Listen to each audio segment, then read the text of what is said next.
Welcome back to Ware Gaming Reacts to E3 2019. This is part 2 of the third parties breakdown. We will be talking about Ubisoft and Square Enix wrapping out the E3 presentations. I put on a shirt, and Josh is wearing a different shirt because it's not the same day. Yeah, different day. But we're going to get right into it because there's so much to talk about. Thank you guys for watching our previous content. Yeah, thank you. We really appreciate it, and I've had a few little interactions with some people on Facebook, mainly friends who've watched the video. Sure. And they agree mostly or disagree. They think Modern Warfare doesn't look cool or does look cool or whatever. Yeah. So, anyway. I say, what do you don't like Modern Warfare? You didn't like No, not me. It was someone else that it was a gimmick, and I was like, "Come on, Katie, I'm looking at you." Anyway, all right. All right. So Ubisoft, that was on Monday. It's a couple days late, but you know. Yeah.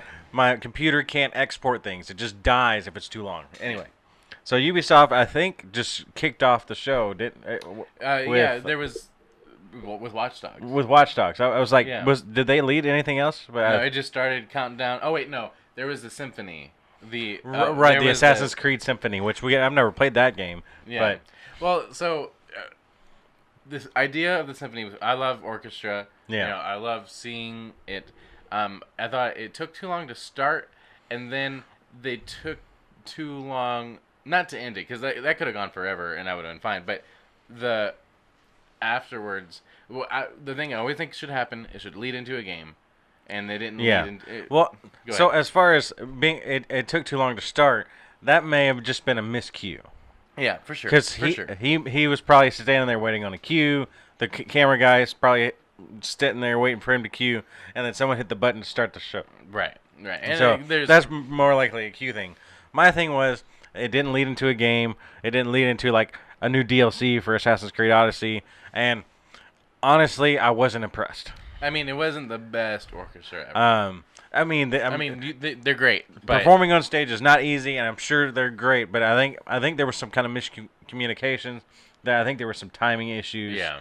And when you put an orchestra on stage, it's going to immediately call back to God of War's reveal. Well, at least it does for us. I think as far as an E3 moment, if you see an orchestra, you're like, oh man, last time they did this was God of War. Yeah. Which was the best it brings an expectation of, I mean, the quality of the orchestra was like they were on point. And it was building up to something that we were not, expecting. If they had done that instead of calling this Assassin's Creed Symphony, they just left it blank and built up this music that led into the Watch Dogs Legion reveal. Yeah. That might have been a little cooler, but they put them front and center stage, played a song, and then moved on. And there wasn't many bodies. It was a very small ensemble. Yeah. And again, like we said, it's not easy to play on stage. Josh should know. Yeah. I appreciate music in these conferences. Bringing in more art is always great, as long as it doesn't overstay its welcome and it's done right. And even if they just done this orchestra the way they did it, put them down in a pit and then led into a game, I think it would have been a much better presentation. Yeah. But that's not what happened. So, no. But they did reveal the next game. Watch Dog Legion. So that was Words are hard. Watch Dog Legion was revealed to release for March 6, 2020. That was pretty much a surprise until the leak happened a few days beforehand. But even then, like, as far as them going back to Watch Dogs, the first Watch Dogs released 4 years ago now. I think longer than that. 2015, I think was. It was. Well, I guess. I think the first. It was like 2014 or 15. Yeah, it was 14 or 15. Well, it was with the start of. The generation. But anyway, it came out and it was very interesting. It had all the the whole premise was you could hack everything, and you could hack into people's bank accounts and phones and kind of learn about like NPCs. March 1st, 2015. 2015, right. So, the premise of it was very interesting, and I think as far as the gameplay for a number one, like the debut, I think it worked well, except for the main character wasn't very likable. The story I think the story made sense, but they didn't put in characters that you wanted to root for. Yeah. Aiden Pierce just seemed like a jerk who treated everybody like crap, and Yeah. like there was a disconnect between why he was doing what he was doing. Like the story was something happened and he felt like responsible and he kind of like segregated himself and pushed everybody away, but there was no like redemption for him. It didn't feel like he earned my like connection to him. The coolest thing about it for me was that it was set in Chicago, and I was in Chicago when I first played it, so I drove around like, oh, I live in this building. So I think the concept of the concept of Watch Dogs since its inception has been really cool. Right. But so far, Watch Dogs and Watch Dogs 2, in my opinion, I didn't get into either of them very heavily.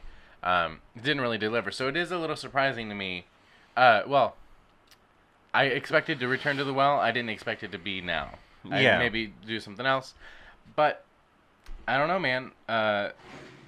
So the game did get like the rumor did leak a few days prior to the conference, but because of so enigmatic of what that meant, all it said was like all NPCs are playable. You can play as any NPC in the game. It made you more amped to see it rather than, oh, well, I've already seen it. You know what I mean? Right. I was like, I need them to show me what they're doing. And they put on a full, like, 7-minute gameplay demo. It was the appropriate amount of time. Oh, yeah. Perfect amount of time. You kind of got an idea of what they were doing. You're in London. There's bad British accents going on. And then bad Brits going on. Right. And basically, they were looking. Britney Spears is not one of them. I just realized. Well, it's because she's from here. I know, but she's Brit. Yeah. No. Anyway. Sorry, bad joke. Continue. Yes.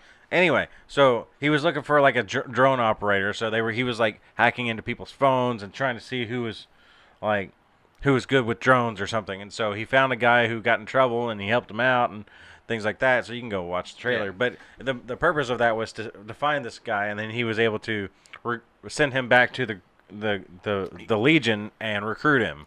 And then once you recruit him, you can actually switch over to him and use them.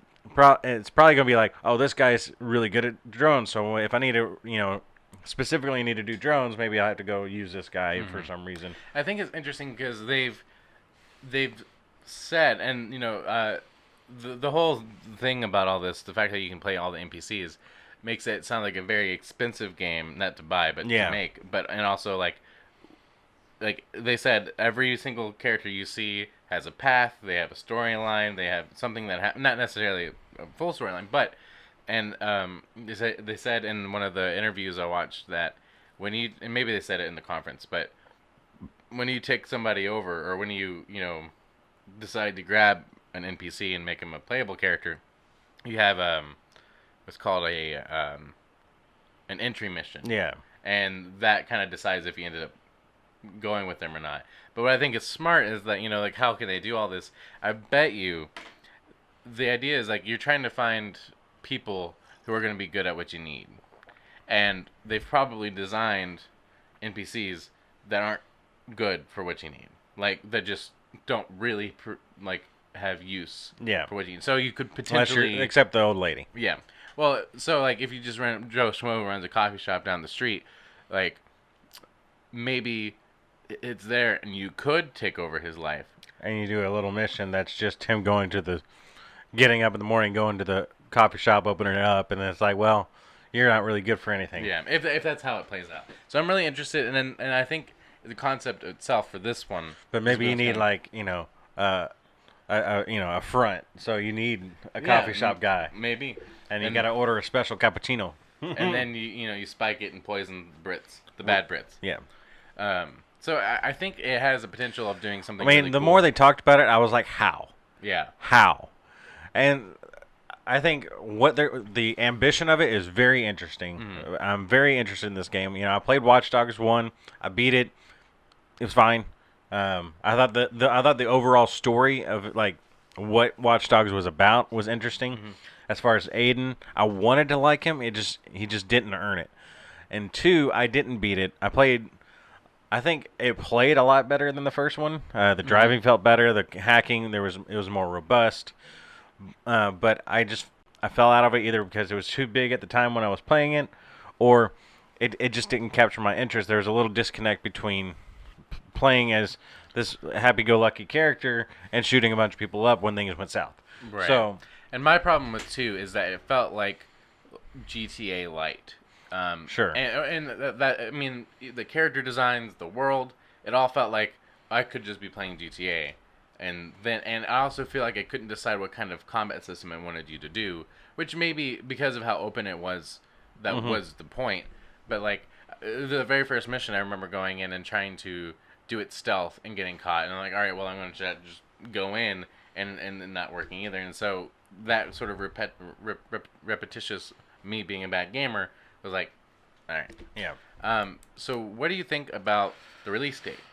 I What was did I very say, surprised. March 20th. Yeah, I was surprised that they revealed it and gave us a release date within the year. Well, see, I'm not surprised that they did that. I'm surprised that it's not coming out this year. It is a bit surprising. Ubisoft has lately been really enjoying the first quarter of the year. That's true. Releases. They routinely release Far Cry or the Division and a number of games in that first 3 months.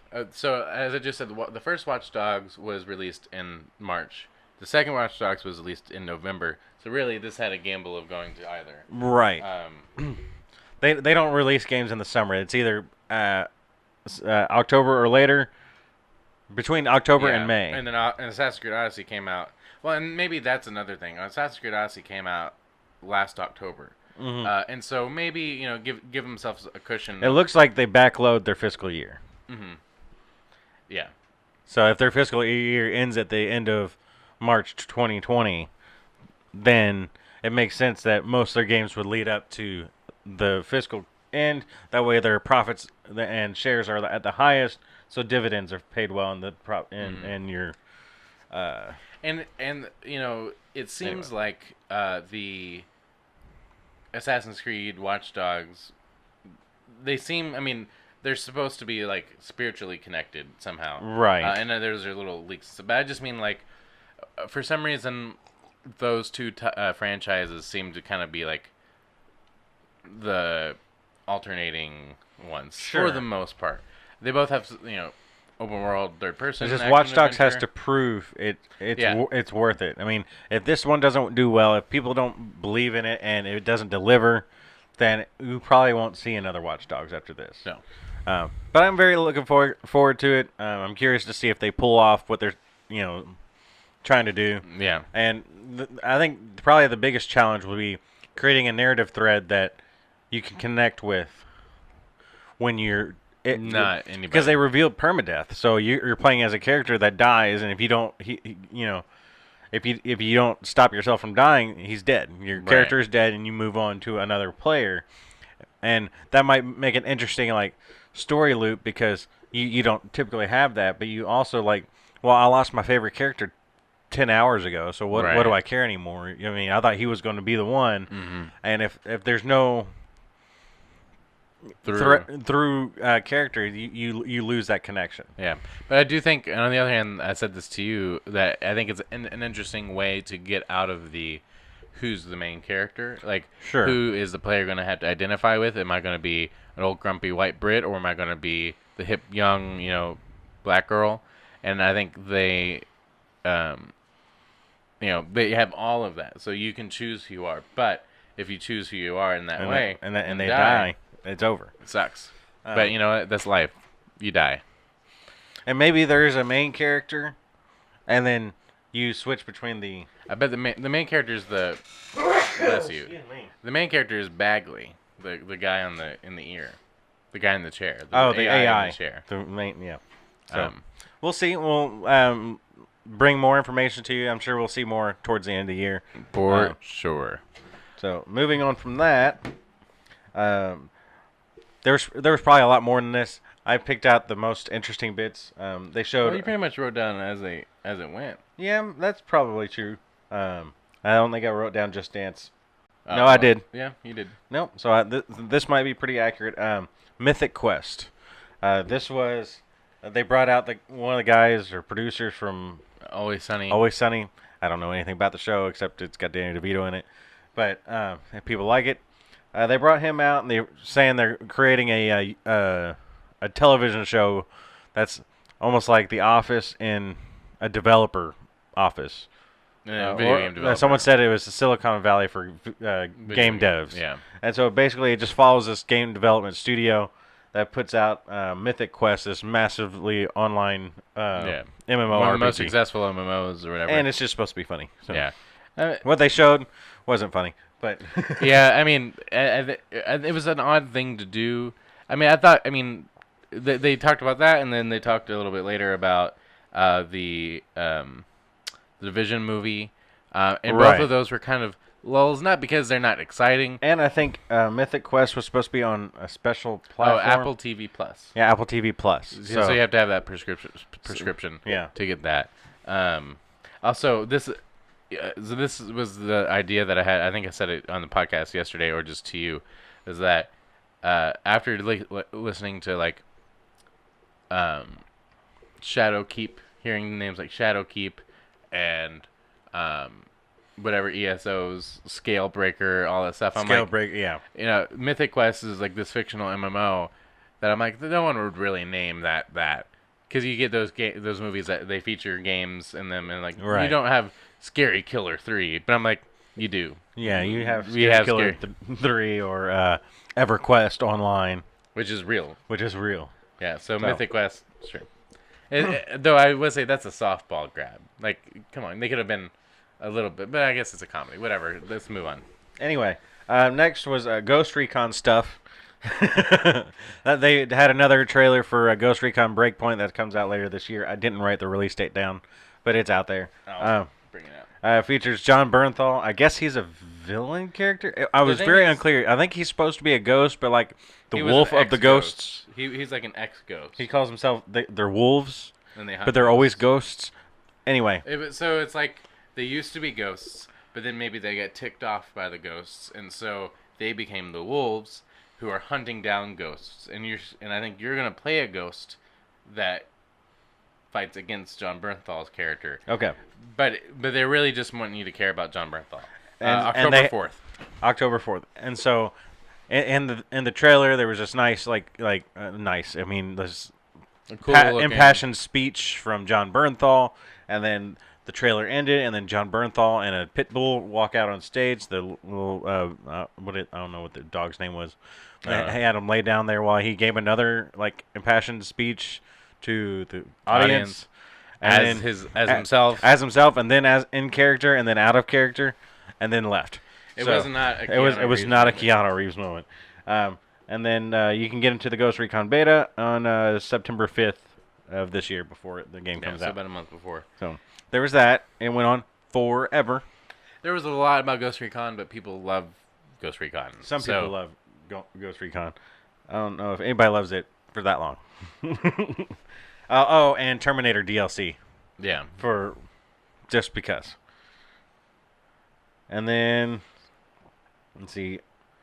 Next up was Tom Clancy's Elite Squad, the only glimpse of Sam Fisher that we'll see for a long time. Yeah. Which is basically a mobile RPG thing where it has all their characters. Team-based battles. Yeah, cool. Whatever, I might try it. Just Dance. It'll be okay. It's coming out on Wii. Still. Just Dance 2020 apparently is releasing on the Wii. 10 years later. Yeah. So, good for it. Cool. Yeah. On the Wii. For Honor, in-game event, Shadows of the Hitokiri, whatever. There's this like ghost samurai character that's coming in. They called it a limited time event or something. Like a Ghost Recon ghost? No, like an older ghost. Oh. Yeah. Okay. Cool. Look cool. I'm glad that game's still being supported. There was a couple Rainbow Six updates. They had Ghost Recon. You said, what was it? Phantom?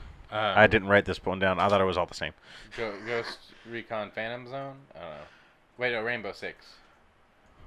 Yeah, sorry. Rainbow Six Phantom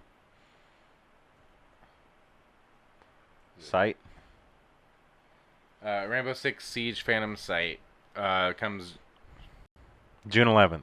It's out now. Oh, So yeah. so it's just more new expansion. Another year of Rainbow Six Siege. Yep. I thought they were gonna. I bought that game for $15 because I thought I would play it for some reason, and I thought it was $15 because they were about to sunset it. Yeah. And it seems like they're. I thought I had heard somewhere like several months ago that they weren't going to put any more content out. I thought it was like they were going to sunset it and like maybe do another release or something. Maybe I heard that wrong. I don't know, but clearly they're going to keep supporting Rainbow Six, which is fine. I mean, the people who love Rainbow Six are diehard Rainbow Six guys. for sure. So you have some new content coming for you, as well as a new game, Yeah. Rainbow Six Quarantine, which looks like this zombie. It's like a 3-person PvE co-op shooter. Did they have a release date? Checking. I didn't write one down, so I don't think there is. I know it's coming 2020. Q1 20. Wait, hold on. Q1 20. They said 2019, but I bet you they meant 2020. Right. So Q1 2020. Come on, US Gamer. Comes out in February, between January and March. So Yeah. it looked neat. It was. I mean, it gave me Left 4 Dead vibes. Yeah. I could be wrong, but it looked neat, and we'll keep you updated on that. All right. And I'm just excited for the Division 2. All right. So, Oh yeah, Division 2. You can play for free between June 13th and June 16th. So this weekend. Yep. They announced their roadmap for the rest of the year. We have Episode 1, DC Outskirts, which is just what it sounds like. There's new environments. You actually get to leave DC for the first time and go try to reclaim. Looked like cities of like Alexandria and things like that in Virginia. I didn't write down the release dates, but I think it was just this summer, this fall, and then episode. to be announced. Oh, this is old. Outskirts Expeditions. Yeah, Outskirts Expeditions was Episode 1. Episode 2 was at the Pentagon. You actually have to go in there and I guess find something. It's called The Last Castle. Yeah, it's going to have a new 8-player raid. And then Episode 3, they didn't give a name. They gave a trailer that was leading up to some character that we may or may not know, and then it ended. So we don't know what that is about, but we are going back to New York City in the summer. Yeah, and people are really excited about that. Yep. I want to get back into Division. I still haven't gotten to level cap. I haven't done any of the like strongholds or something like that. So I'm excited that it's all so free. behind on all these games, Division, Destiny. Yeah. That I enjoyed all my time playing Division 2, and I will at some point try to go back to it. So I'm not trying to be like brush it off or anything, but Yeah. it's just now I see so much more stuff to be done. Yeah. And I don't know.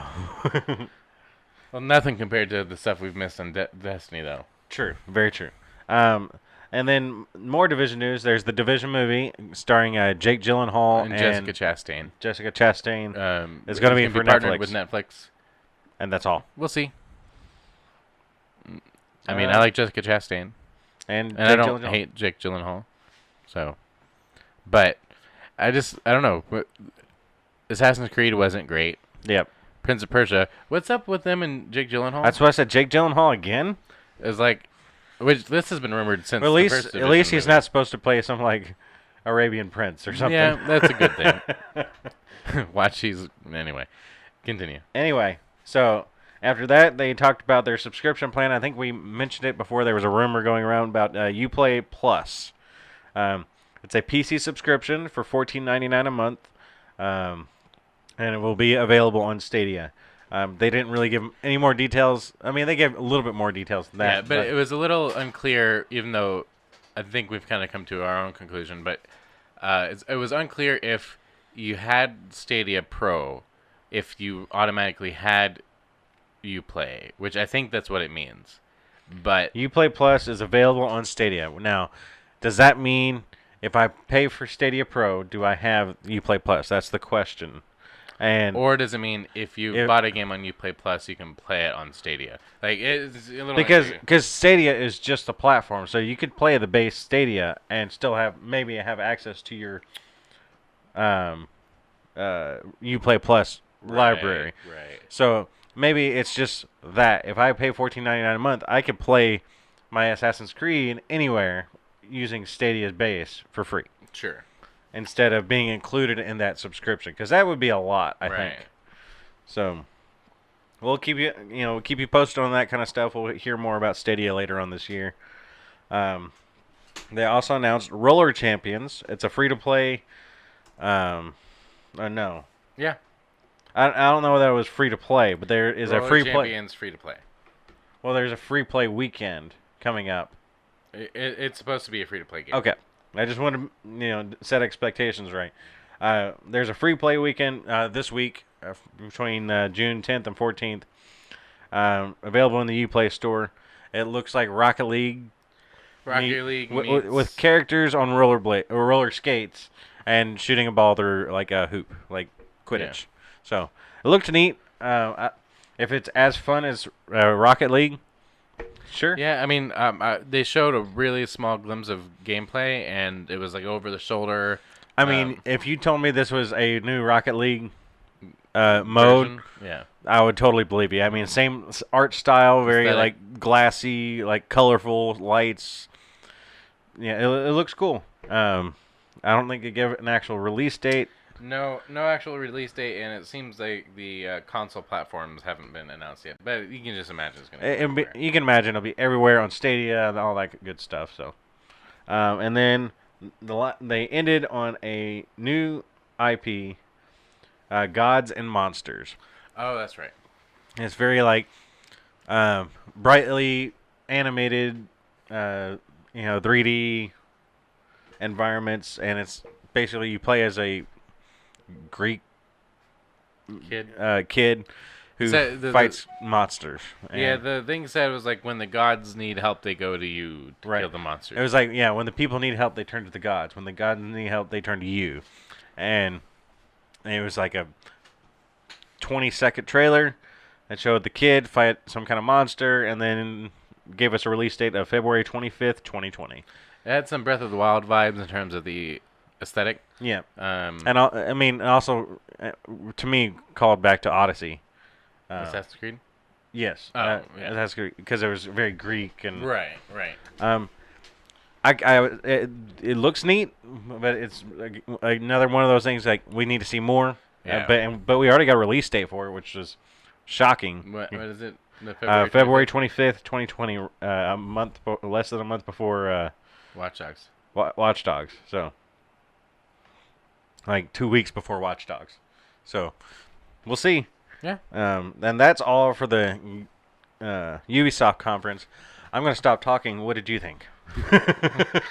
I mean, I thought the conference, I think starting with Watch Dogs was great, and then for the rest of it, I mean, it's like every other thing we've talked about so far. It's that it really just showed us updates to games people already care about, and already have, and nothing new really except for another Ghost Recon game, which we already knew about, and another Rainbow Six game, and Gods and Monsters. And I mean, I think that's fine, but maybe there's Assassin's Creed DLC they could have announced, because they keep saying they're going to support it.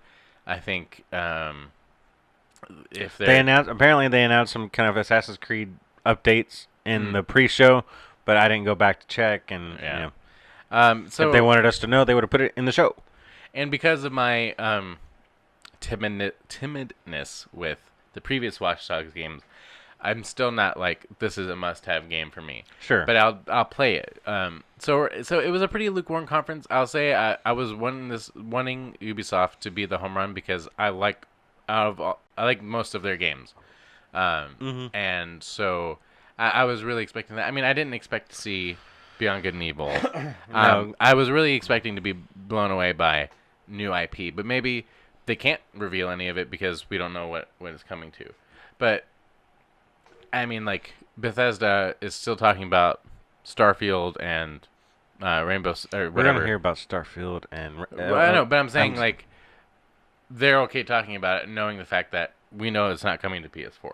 Yeah. So, I mean, every developer's different. Or publisher is different. I just feel like there should have been something that was super unexpected. Yeah. Like, but that's just me.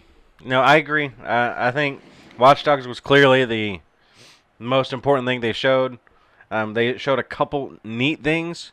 There was a lot of, I mean, they started off really strong. I mean the concert thing a little weird, but fine. They started off Watch Dogs and then went straight into a TV show. Mm-hmm. Talked about that for 5 minutes and then had Ghost Recon forever. And we're talking 90% of the games they talked about are already out. They're just getting updates or new things or whatever, which is fine. But when you have Watch Dogs, which is a sequel, Rainbow Six, a new Rainbow Six, and Gods and Monsters, 3 games that only one of them really is going to be a full blown original game, and not necessarily just like a co-op shooter or like. And it's a very weak conference, and then you spend 15 minutes talking about Ghost Recon and have John Bernthal come out and say the same thing he just said. And that's my big thing is like, I don't want to come off as like hating on Ghost Recon, but it wasn't just that they kept talking about it. It was repetitive. And if it was like, okay, we have this John Bernthal thing, and then we also want to show you this aspect of the game. We want to show you this aspect of the game.